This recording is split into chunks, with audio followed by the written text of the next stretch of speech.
जनता की आवाज़ 99 में आप सबका स्वागत है। जैसा कि अभी आप देख रहे हैं बिहार में चुनावी मुद्दा चल रहा है, इसी कड़ी में आज हम आए हुए बनगांव पंचायत के एक दर्शक से बात करेंगे।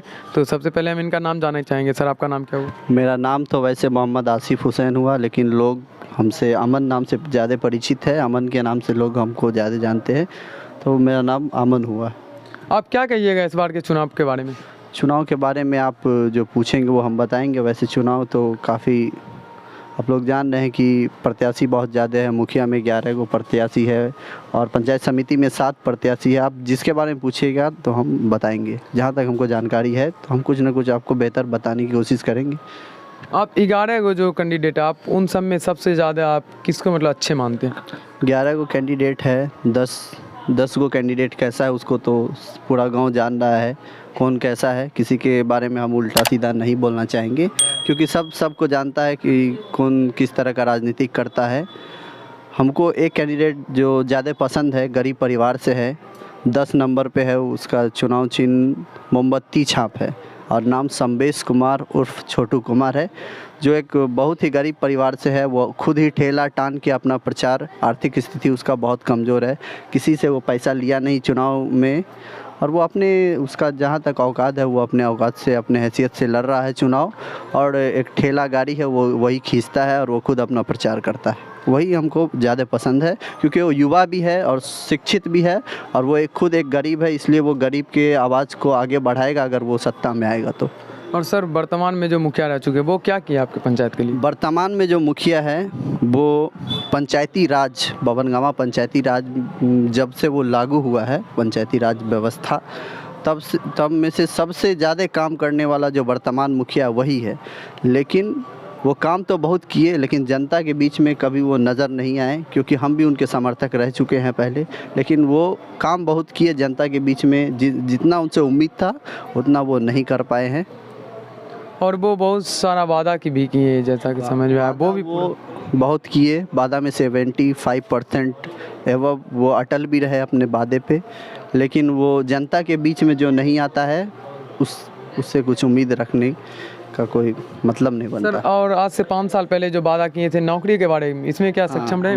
बिल्कुल सही सवाल है आपका, और ये सवाल बहुत ही बढ़िया सवाल किए हैं, क्योंकि देश में बेरोजगारी भी है और ख़ास करके अपने पंचायत में भी बहुत बेरोजगारी है। लोग गांव छोड़ के कलकत्ता, नासिक, मुंबई यहाँ वहाँ फल बेचने के लिए जाते हैं। गांव में पढ़े लिखे युवा है, बहुत सारे युवा लोग इधर उधर भटक रहे हैं, विदेश जाना पड़ता है उसको काम करने के लिए।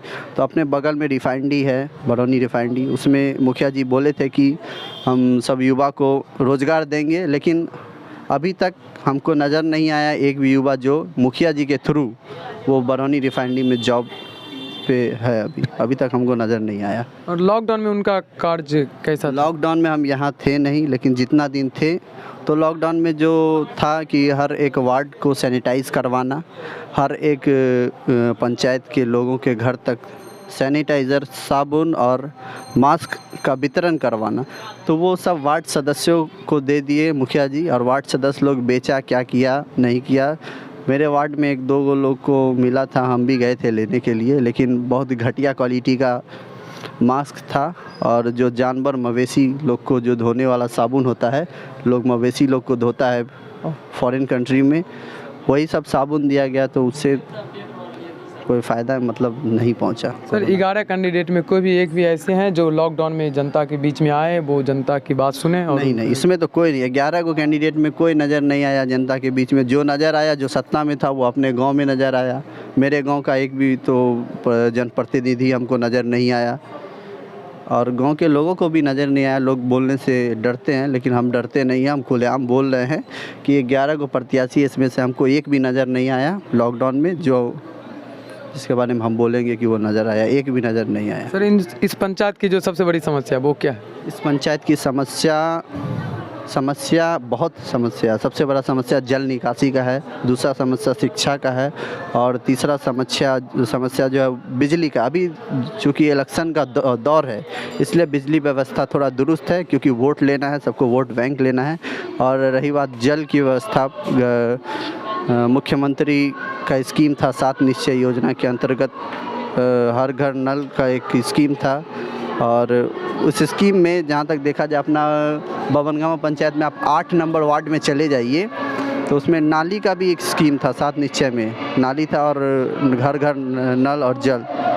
उसमें आप जल निकासी की व्यवस्था हम आपको बताएं तो महतवा डोहा अपने गांव में प्रचलित है, सब जानता है। तो डोहा में पानी इतना उफान पे है कि सबके घर में, वहाँ पे आस पड़ोस में जितने भी लोग रहते हैं वो उन सबके घर में पानी घुस गया है। और लाइट बिजली की व्यवस्था के बारे में हम बताएंगे कि हर एक 20 मीटर के दायरे में एक बिजली का खंभा होता है और उस बिजली के खंभे में एक स्ट्रीट लाइट देने का स्कीम था, लेकिन वहाँ पे कहीं ना कहीं बहुत कमी रहा मुखिया जी के द्वारा कि आप हर एक पोल पे सही से व्यवस्था नहीं करवा पाए और लाइट अभी तक देखने के लिए हर एक पोल पे नहीं मिल रहा है। हर एक पंचायत, बेगूसराय डिस्ट्रिक्ट के हर एक पंचायत में लगभग पंचायत में स्ट्रीट लाइट है, लेकिन वहाँ देखने के लिए नहीं मिल रहा है लाइट। अभी अपने पंचायत में आप देख लीजिए, आपको मुश्किल से गिन के उंगली पे गिन के बता दीजिएगा कि सिर्फ 10 से 15 पोल पे आपको स्ट्रीट लाइट देखने के लिए मिलेगा, वो भी घटिया क्वालिटी का। तो जैसा कि अभी आप देखें, एक हम दर्शक से बात किए और उनसे पता चला सम्मेश कुमार जो है वो खुद से अकेला हो से ठेला खींच के वो खुद प्रचार कर रहे हैं अपना। उनका जो मिजाज है वो सब मुखिया के से हट के है, सब झुंड के साथ चलते हैं, वो अकेला ही चलते हैं। तो देखिए किसका सरकार बनता है पंचायत में। इसी कड़ी में जनता की आवाज़ 99 से जुड़ने के लिए धन्यवाद। तो चलिए आज हम सौरी पंचायत के कुछ दर्शक से भी बात कर लेते हैं। सर आपका नाम क्या हुआ? जय सिंह सलाम। सर आप कौन सा गाँव से आते हैं? बस यही हमारा तो नहीं रखा हूँ। आपके गाँव में मुखिया कैसा हो रहा है? मेरे गाँव का मुखिया होना चाहिए कि गरीबों का दुख दर्द को बांटने वाला ऐसा मुखिया है, लेकिन यहाँ वो बात नहीं है। यहाँ अपने मन पसंद की काम करते हैं, अगर हमें दिक्कत होता है। वर्तमान में जो रह चुके हैं मुखिया वो कैसा काम? अभी वर्तमान जो मुखिया है सो तो पूरे जनता ही देख रहा है, क्या देखेंगे, पूरी जनता देख रहा है। यहाँ से सारी चीज़ वो देख रहे हैं, कितना विकास किया है, कितना किया है, वो सारी चीज़ वो जानते हैं। इससे कोई मतलब नहीं। रह गया कि सवाल आज मेरी स्थिति जो है सौरी पंचायत के जनता सबसे बड़ी खतरा है पढ़ाई लिखाई जो का विचार रहा है। अभी कितना दिन इसका कोई मालिक सुधारेगा नहीं तो नीचे का समाज कितनी मजबूरी में उसके पास पैसा है, स्कूल में ले जाते हैं और जो मजदूरी कमा करके अपने बाल बच्चों को परवरिश करता है घर में, वो उनके बीमारी में चला जाता है, उसके हालात भी खराब होता चला जाता है और इससे हम लोग सर इस क्षेत्र के जो इस क्षेत्र में जो विकास के बारे में कुछ कहना चाहिए? जैसा विकास हो जो ना हो पाता। विकास तो होगा, जनता के हाथ में है। जनता अगर विकास करना चाहेगा तो जनता की मुंह में है, जो हम पलटी करेंगे तभी जाकर विकास होगा। समिति नया आएगा, नया सरपंच आएगा, नया वार्ड कमिश्नर आएगा, ये तमाम लोग जो है चाह रही है कि हम विकास की ओर जाएंगे। इस बार देखा जाए कि विकास करता है। सरपंच के रूप में आप किसको देखना चाहिए? सरपंच के रूप में तो हमने देख लिया है कि खातून जी जो है हमारे खातून जो है इनकी चौवाइस लगी हुई है। जनता की जो है अगर बना चौवाइस से कुछ गरीबी, कुछ केस मुकदमा, बदली पिछले केस है उसको भी निपटारा करना और ये जनता के सामने वर्तमान में उससे भी सरपंच रह चुके हैं, लेकिन काम सही से कर नहीं पाए। लोकतंत्र में काम बढ़ रहे हैं, जैसे कोई बात विरोध हुआ है सबसे जिससे नहीं हो, उससे जनता कुछ ख्याल नहीं है। पूरी सभी की